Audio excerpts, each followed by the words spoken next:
Londres. Hora punta. Un tren partía de la terminal de Paddington. Otro tren llegaba.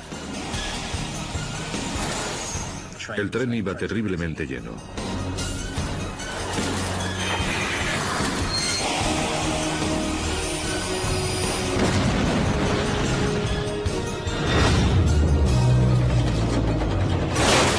Nunca había oído algo así, fue un inmenso estrépito.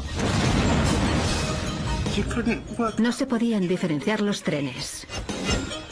Tras la colisión de dos trenes de pasajeros, los investigadores debían descubrir qué había provocado el peor desastre ferroviario del Reino Unido en una década. ¿Fue un terrible accidente? ¿Un sabotaje? ¿O puede que un suicidio?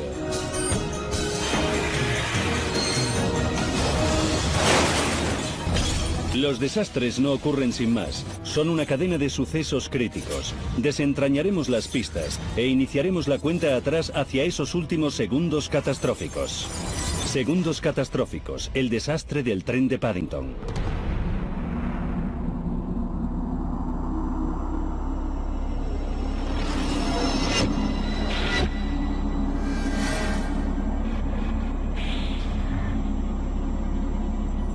Aturdido y conmocionado, Richard Castle estaba atrapado en el interior de una pesadilla viviente.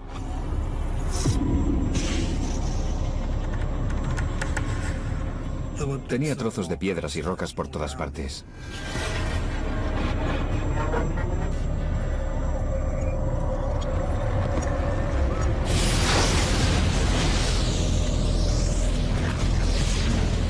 Hacía un calor muy intenso. Pensé, vamos a morir todos.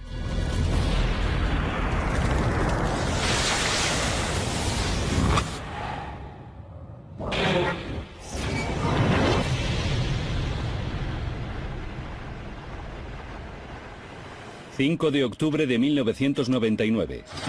...7:30 de la mañana... ...un tren de mercancías normal... ...el mismo que Richard Castle cogía para ir a trabajar todos los días...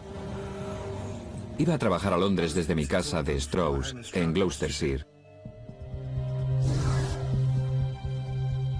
Hice lo que todo el mundo hace, sacar el periódico, tomarme el té, mirar a la gente que subía y bajaba, sin hablar con nadie, evidentemente. Jonathan Duckworth no iba normalmente en ese tren. Esa mañana cogí un tren anterior porque el día antes el mío había llegado tarde. Era uno de esos viajes que se te quedan grabados porque el campo estaba precioso.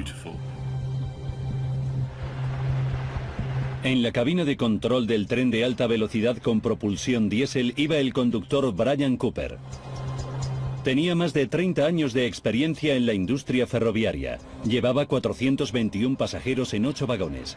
El trayecto era de Stroud a Londres, un recorrido de 140 kilómetros de distancia.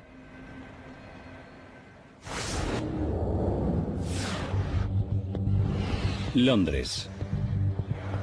Estación de Paddington.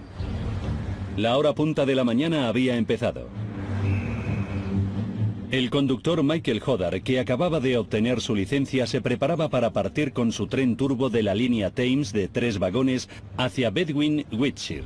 Llevaría 147 pasajeros a bordo.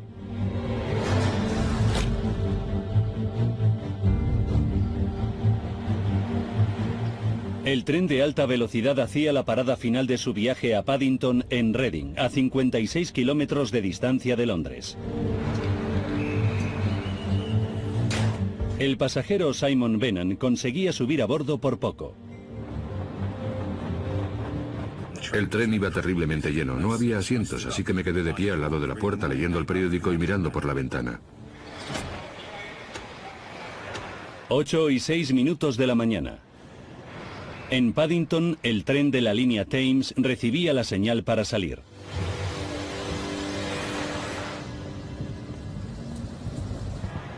Los siguientes 5 minutos de su viaje eran los más desafiantes. Tenía que atravesar 3 líneas diferentes hasta llegar a la vía correcta. Era una hora muy ajetreada con unos 50 trenes entrando y saliendo de la terminal cada hora. Supervisando todo este tráfico estaban los señaleros, en la nueva cabina de enclavamiento de Slough. Podían ver tanto el tren de alta velocidad de Brian Cooper que llegaba como el tren turbo de la línea Thames de Michael Hodder que partía de Paddington. El tren de alta velocidad se encontraba a solo 5 minutos de distancia de Paddington e iba a más de 120 kilómetros por hora. Yo iba en el sentido de la marcha dirección a Londres. Había por lo menos otras 10 personas alrededor mío y cada una iba a lo suyo, escuchando música, bebiendo café, leyendo el periódico. 8:08 de la mañana. El tren turbo de la línea Thames había recorrido casi 2 kilómetros de su viaje. Ya había cruzado una vía y estaba a punto de pasar a otra. El tren de alta velocidad estaba ahora a solo 4 kilómetros de Paddington. Todo el mundo se empezó a levantar, a guardar las cosas en sus maletines y a sacar los paraguas. Y como es normal a esa hora, la gente empezó a ir a la parte de delante del vagón y vi a un hombre que venía en mi dirección. Y por alguna razón nos miramos y nos sonreímos. Michael Hodder aceleraba a 65 kilómetros por hora. Hodder había ignorado un semáforo en rojo. Los señaleros no se preocuparon. Pasaba ocasionalmente, pero el conductor terminaba reduciendo velocidad. Pero Hodder no redujo velocidad. El tren de la línea Thames estaba a punto de cruzar la vía del tren de alta velocidad entrante.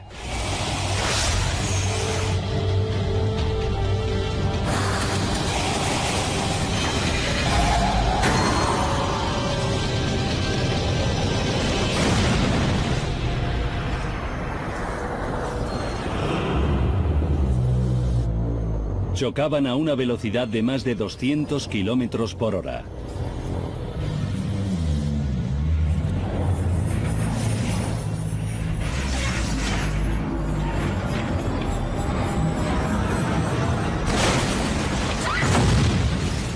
El tren frenó violentamente.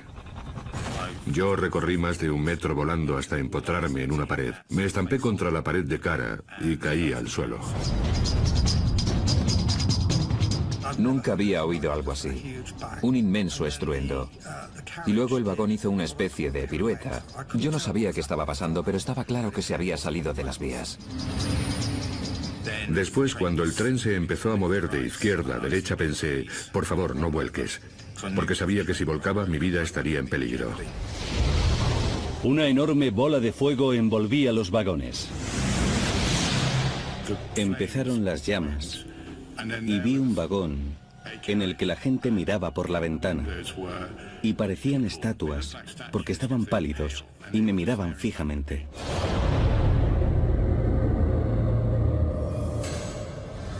En el primer vagón del tren de alta velocidad, Richard Castle estaba rodeado de caos.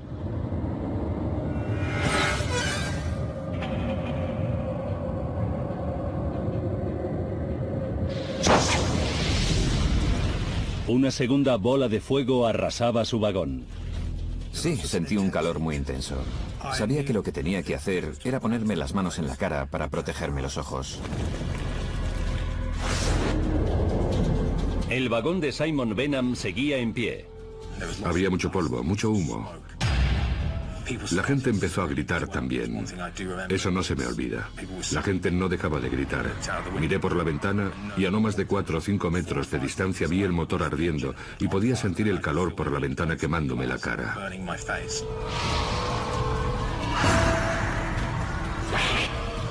Simon consiguió escapar de su vagón.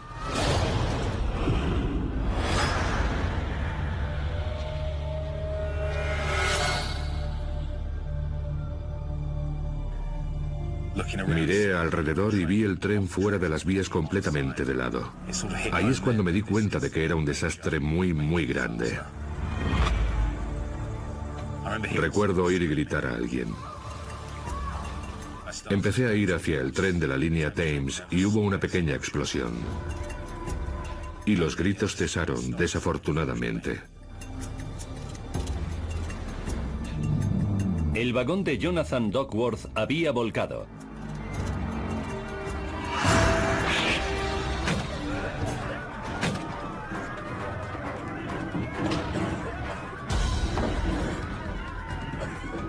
Podíamos oír a la gente decir, estamos atrapados aquí.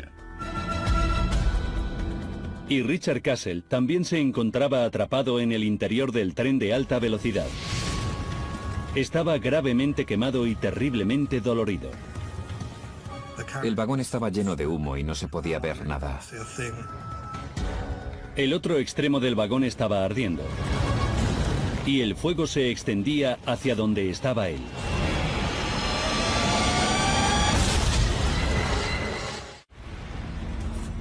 Las puertas del tren no se abrían. Era una lucha por escapar. Los dos hombres que estaban intentando abrir la puerta consiguieron romperla y entró un poco de aire fresco, un poco de luz, y todos nos animamos un poco. Y luego, poco a poco, la gente empezó a salir por la parte de atrás del coche. Yo encontré mi maletín y mi chaqueta, y curiosamente son cosas importantes cuando tu vida sufre un revés así.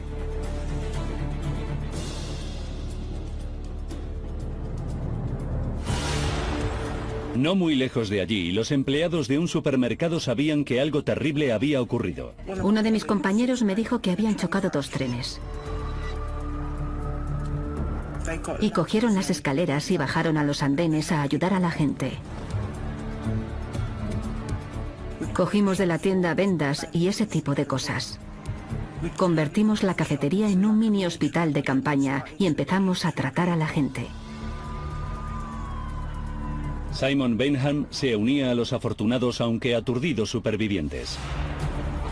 Mientras estaba en las vías, miré hacia arriba y vi a 100 o 200 personas mirando perplejas, conmocionadas, alteradas y muy confundidas también. Fue horrible. Un tremendo caos.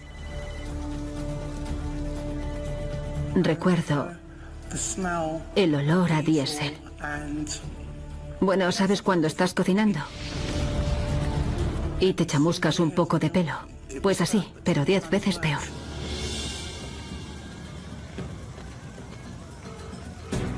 Hola, servicio de emergencias. El servicio de emergencias empezaba a recibir llamadas. Las primeras llamadas nos decían que había fuego en el garaje.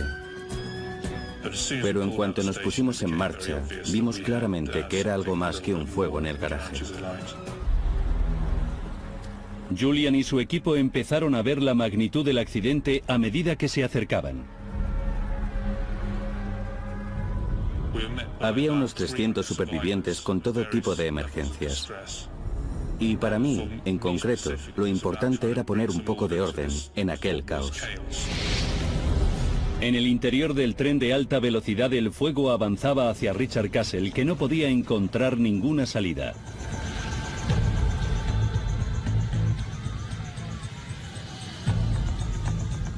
Sobre mí, en un lateral del tren, había una ventana rota. El humo se despejó por un momento y vi pasar la luz del sol por la ventana. Y pude llegar a esa ventana escalando por los asientos.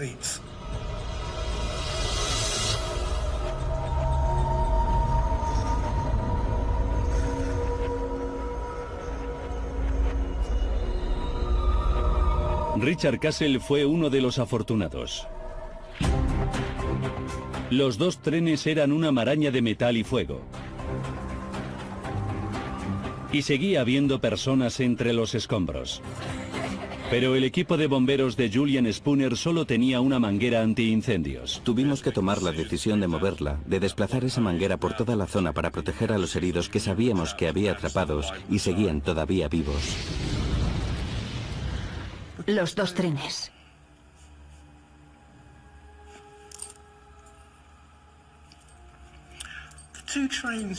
No se podía saber cuál era cuál.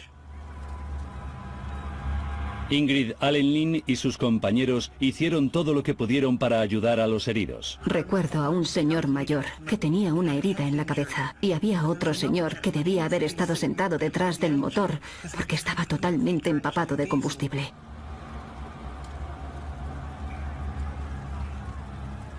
Pero lo que más recuerdo son los móviles.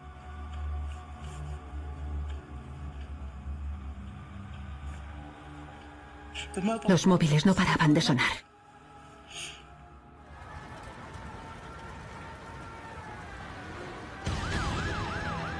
Otros equipos de emergencia empezaban a llegar. Recuerdo que pensé con cierto alivio que llegaban por el tipo de lesiones y la forma en que el tren había quedado comprimido. Estuvimos allí 5 horas intentando sacar a toda la gente. A 400 kilómetros de distancia le comunicaban el accidente al comisario jefe Nick Bracken.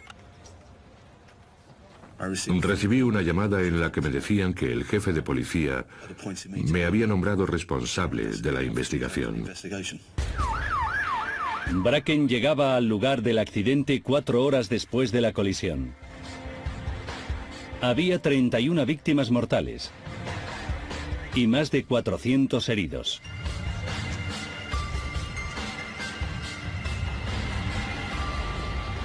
Encontrar la causa de la colisión iba a ser uno de los mayores retos de la carrera de Nick Bracken. Ahora, repasando los sucesos de aquel día y profundizando en la investigación, podremos saber qué ocurrió en realidad.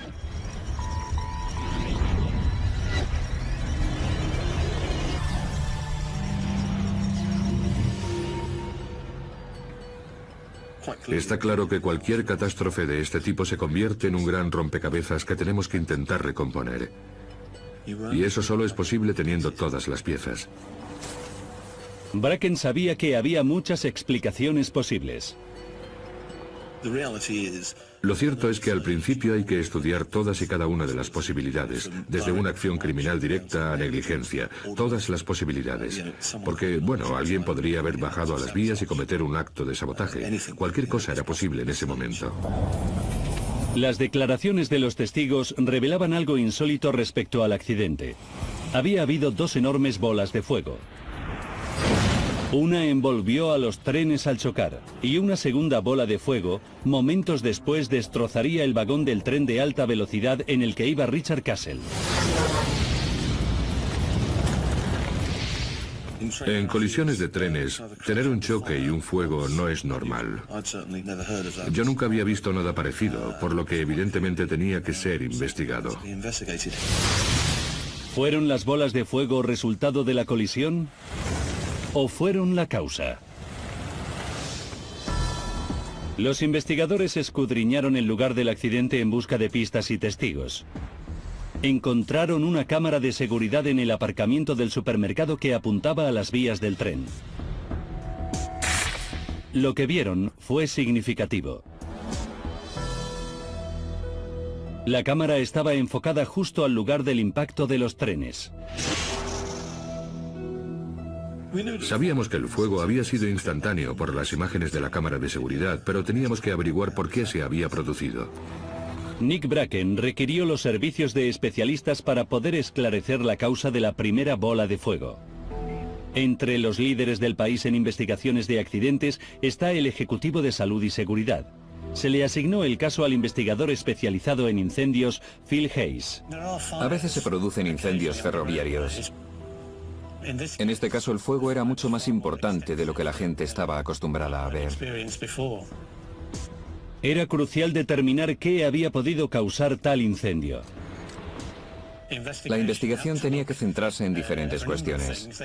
Había que buscar la causa de la ignición y había que averiguar cómo se había propagado el fuego por los vagones.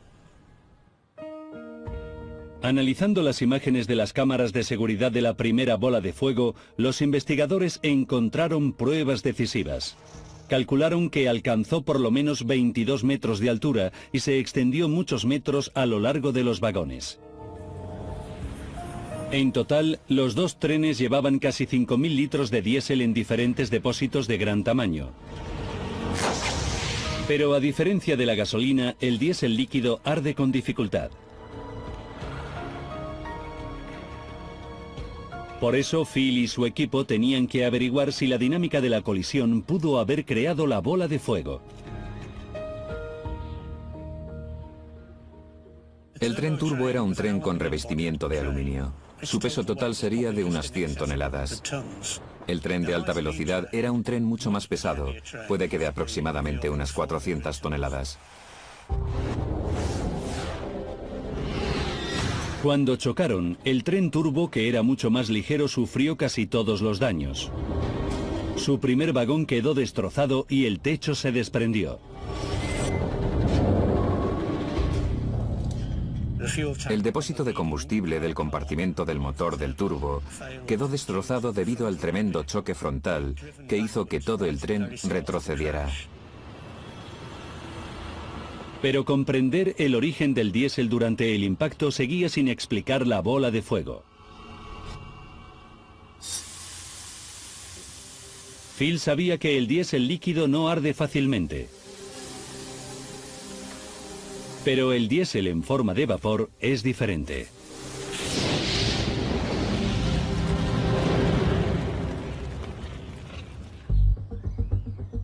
Para comprobar si el impacto fue lo suficientemente potente como para vaporizar el diésel, el equipo de Phil recreó el choque utilizando un depósito de agua de color.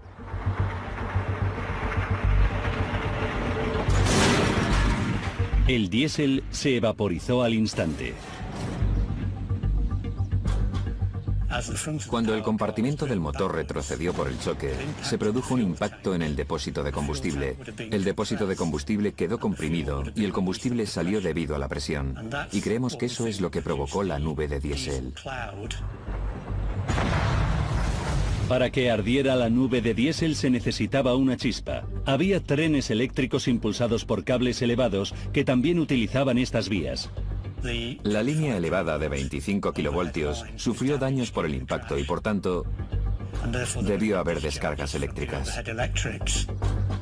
Así que Phil y su equipo llenaron el depósito de prueba con diésel y añadieron unas chispas para simular los dañados cables eléctricos de la parte de arriba.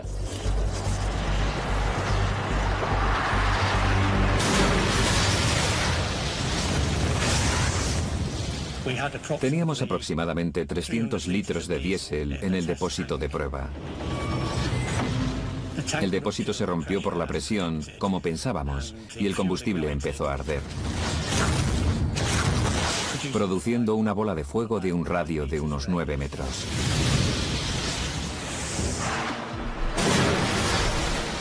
Pero seguía habiendo un misterio. Los supervivientes hablaban de una segunda bola de fuego.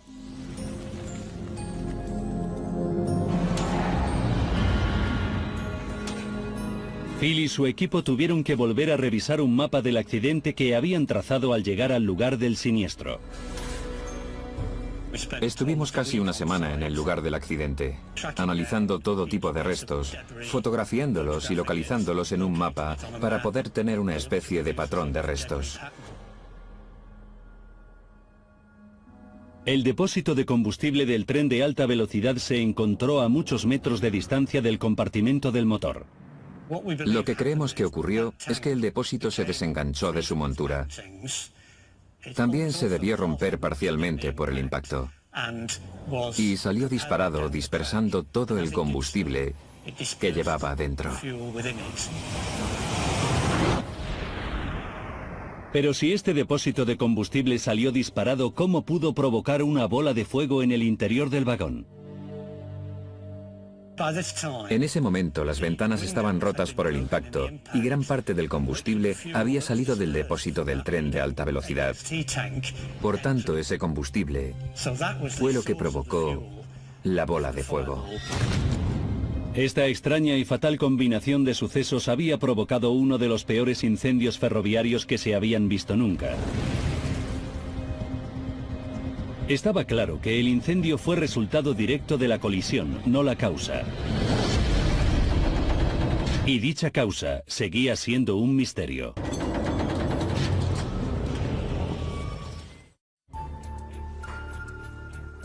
El investigador Nick Bracken sabía que había sido el tren de la línea Thames el que se había cruzado en la ruta del tren de alta velocidad.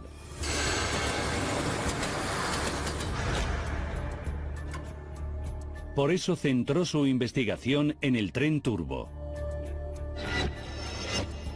Había ignorado un semáforo en rojo momentos antes del choque. Podía haber sido por un fallo mecánico del tren.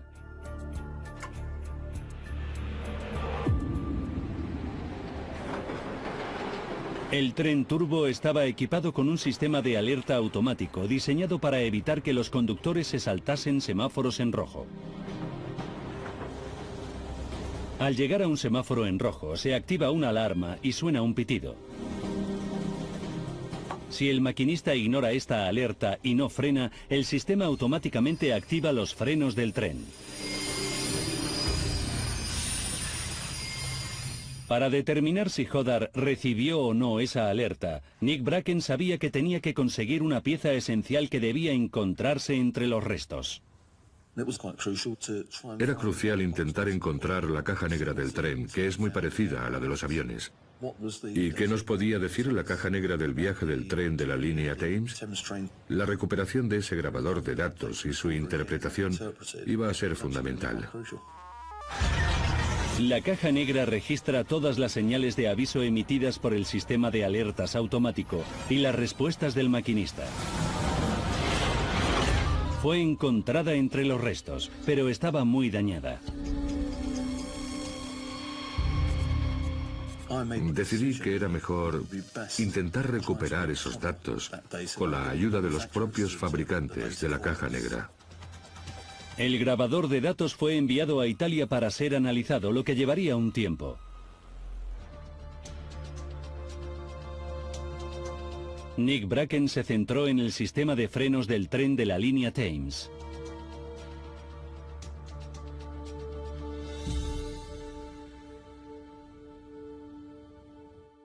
Lógicamente, es un sistema de seguridad del vehículo, del tren, pero ¿funcionaba correctamente? ¿Hubo un fallo de frenos? Había que investigar. Su equipo recuperó el destrozado sistema de frenos del lugar del accidente. El grupo que hizo la reconstrucción llegó a la conclusión de que había tenido un correcto mantenimiento y que funcionaba perfectamente.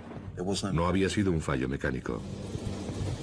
Confirmaron que Michael Hodder había activado los frenos y estos habían funcionado, pero fue demasiado tarde.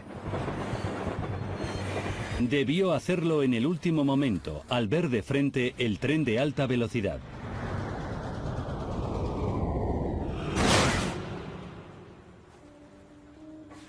Cuando los resultados de la caja negra llegaron a Italia, Nick Bracken se sintió aliviado al saber que los fabricantes habían podido extraer información importante de los destrozados restos.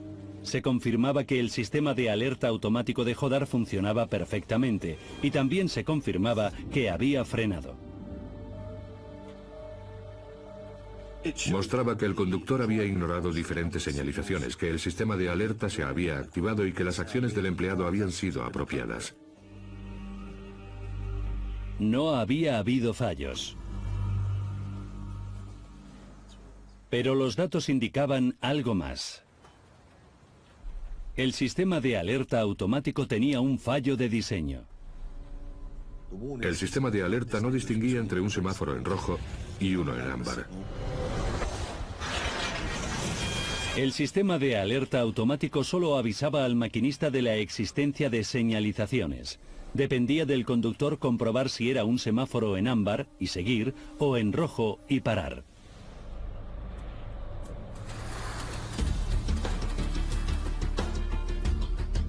Los resultados de la caja negra mostraban que no hubo nada extraño en el viaje de Michael Hodder, hasta que llegó al semáforo SN109.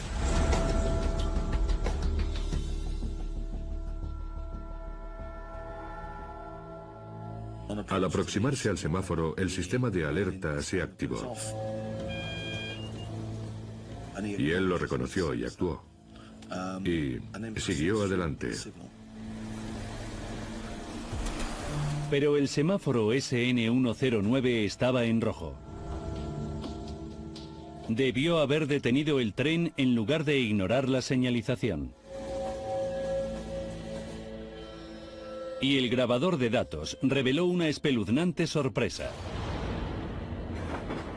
El conductor Michael Hodar no solo ignoró un semáforo en rojo, sino que aceleró al pasar, lanzándose a las vías del tren de alta velocidad y a una muerte segura.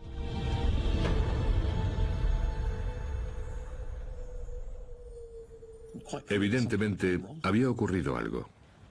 Ya hubiera sido un acto intencionado o accidental, mi deber era investigarlo. ¿Se habría saltado el conductor de forma accidental el semáforo? ¿Lo ignoró a propósito? ¿Habría cometido suicidio el maquinista asesinando a su vez a 30 personas? Bracken necesitaba confirmar si tenían algo de cierto los rumores de que Michael Hodar había cometido suicidio. No tenía nada que sugiriera que el conductor del tren de la línea Thames no fuera un trabajador competente y de una gran dedicación. Y con una situación familiar y personal bastante constante, bastante estable. Todas las pruebas indicaban que Michael Hodar no hizo colisionar los trenes de forma intencional. Bracken centró su investigación en el semáforo que Hodar ignoró, el SN109. Averiguar por qué Hodar se había saltado el semáforo en rojo era función del investigador del Ejecutivo de Salud y Seguridad Steve Walker. Era una investigación difícil porque teníamos que analizar todos los aspectos visuales, prácticamente todos los aspectos humanos, para saber si el maquinista pudo ver ese semáforo y cómo pudo reaccionar. Steve Walker examinó el semáforo exhaustivamente. Los semáforos ferroviarios convencionales son una línea vertical con 4 luces.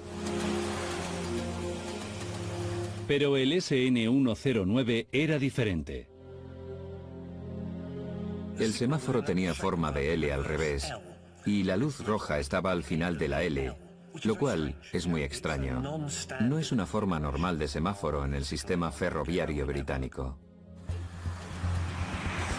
Los semáforos guían a cientos de trenes del sistema ferroviario para que se desplacen de forma segura.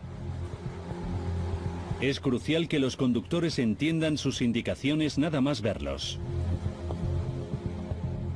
El problema con el semáforo en L al revés era que a veces no se veía todo el semáforo en el campo visual. Puede que solo se vieran 1 o 2 luces. Y Steve Walker también estudió la ruta que tomó Michael Hodar. A la salida de Paddington hay unas 9 líneas. Hay muchos puentes, muchos castilletes de señalizaciones, líneas elevadas. En fin, las zonas donde están las señalizaciones están bastante abarrotadas.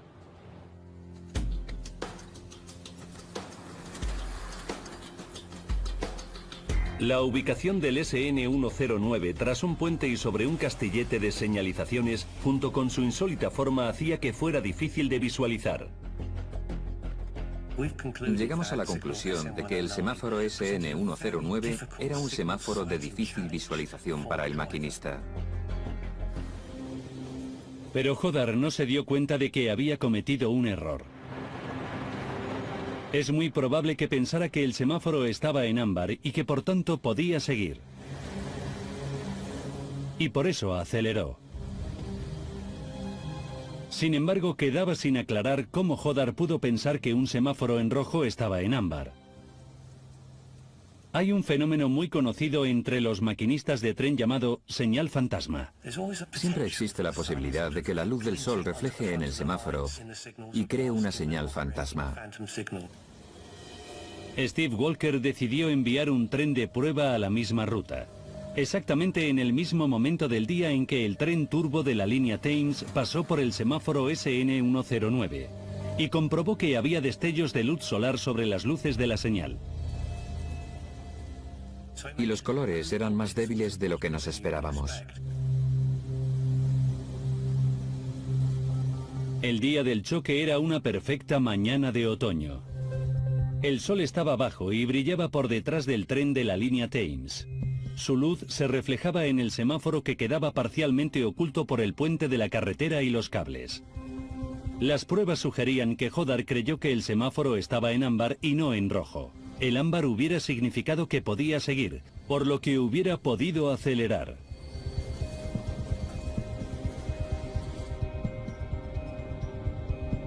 Parecía ser el descubrimiento que el equipo tanto esperaba.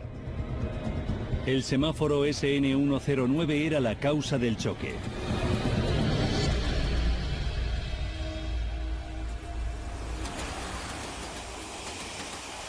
Pero la investigación no había acabado.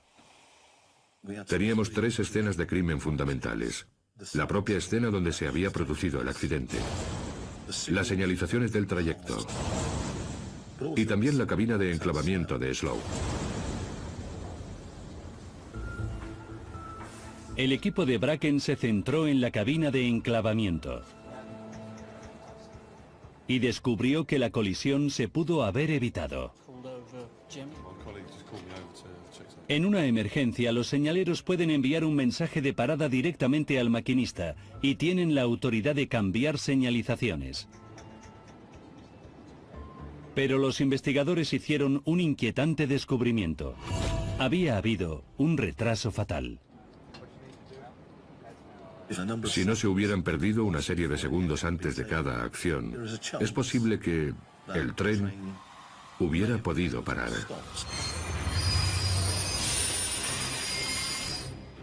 Los señaleros de la nueva cabina de enclavamiento de Slough pudieron evitar la tragedia enviando un mensaje de parada al conductor del tren turbo de la línea Thames, Michael Hodar. Pero los señaleros no tenían experiencia en el uso de esta tecnología. Evidentemente, hubo cierto retraso. Las acciones no se hicieron de forma inmediata. Llama y dile que pare. El equipo de Nick era incapaz de determinar cuál de los señaleros envió a Michael Hodar un mensaje de parada. Los señaleros afirmaron que fue transmitido, pero no hay pruebas concluyentes de que Hodar lo recibiera. Lo que sí se sabe es que el tren turbo de la línea Thames no paró. Los señaleros tenían otra opción que podía haber salvado muchas vidas. Había otro semáforo en la ruta del tren de alta velocidad, el SN120. Si lo hubieran cambiado a rojo, el tren de alta velocidad habría reducido su velocidad antes del impacto. Pero con dicho tren yendo a 127 kilómetros por hora, solo tenían unos segundos para actuar y salvar esas vidas. Sin embargo, pasaron 18 segundos hasta que los señaleros cambiaron el semáforo a rojo. Era demasiado tarde.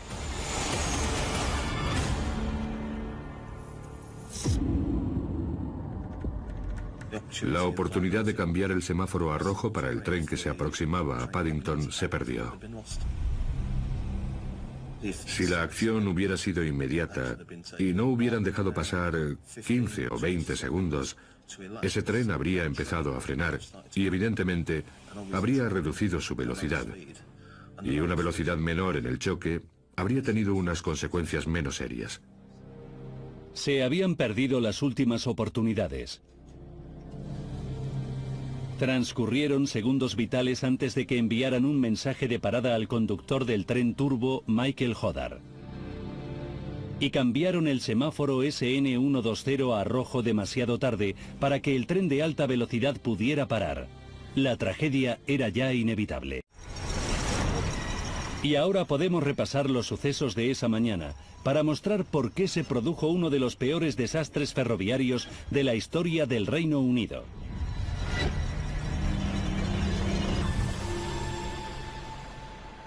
...5 de octubre de 1999. 9 minutos para el desastre. Un tren de alta velocidad con 422 pasajeros viajaba a 127 kilómetros por hora procedente del oeste de Inglaterra, en dirección a la estación de Paddington de Londres. 3 minutos para el desastre. Un tren turbo de la línea Thames partía de la terminal de Paddington. 45 segundos para el desastre. El conductor del tren de la línea Thames, Michael Hodder, era avisado por el sistema de alerta automático de un semáforo cercano, el SN109. Sabía por la alarma que el semáforo podía estar en ámbar o en rojo, y reacciona presionando el botón. 35 segundos para el desastre. El semáforo no se veía bien y el sol de la mañana probablemente se reflejaba en él. Hodder no debió ver que estaba en rojo. Creería que estaba en ámbar y aceleró. Oye, ven a ver esto. Los señaleros esperaron a que Michael Hodder se diera cuenta de su error y frenara. Enviaron un mensaje a Michael Hodder diciéndole que detuviera el tren. Pero no se sabe si llegó a recibirlo. El tren turbo de la línea Thames estaba a punto de chocar contra el tren de alta velocidad. 10 segundos para el desastre. Los señaleros cambiaban a rojo otro semáforo en un intento desesperado de hacer frenar al tren de alta velocidad, pero este no tiene tiempo para parar. 3 segundos para el desastre. El conductor Michael Hodder vio el tren de alta velocidad y frenó, pero era demasiado tarde.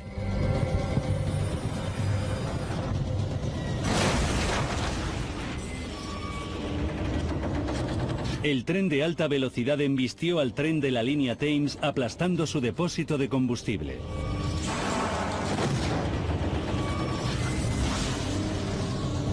Ello vaporizó el diésel del interior y creó una enorme nube de combustible. Probablemente la nube prendió por una chispa procedente de unos dañados cables elevados, creando una gigantesca bola de fuego. Cuando los vagones descarrilaron, un depósito de combustible salió disparado del tren de alta velocidad por las vías, provocando una segunda nube de combustible que atravesó una ventana rota del primer vagón.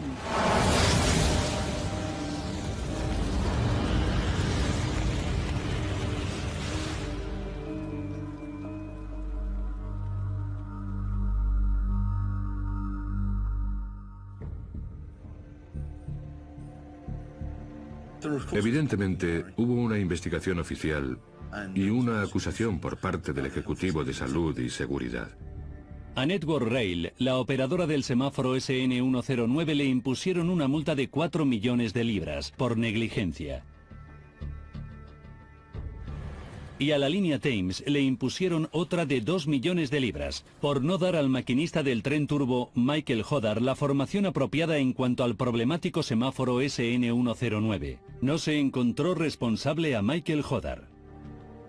En mi opinión, cometió el error porque la señalización en ámbar hace el mismo sonido que la señalización en rojo, y por eso cometió el error. El sol estaba bajo esa mañana de octubre. Y estoy convencido de que el conductor ignoró el semáforo, pensando que estaba en ámbar. Network Rail terminó cambiando el semáforo SN109 y ahora es más fácil de ver para los maquinistas. Pero el desastre de Paddington deja otro legado, y es que hoy este tipo de accidente no podría pasar. Los trenes que hacen esta ruta van ahora equipados con un sistema de parada automática que debe eliminar los errores de los maquinistas. Ahora, si un maquinista ignora un semáforo en rojo, el tren para automáticamente, responda el maquinista o no a la señalización.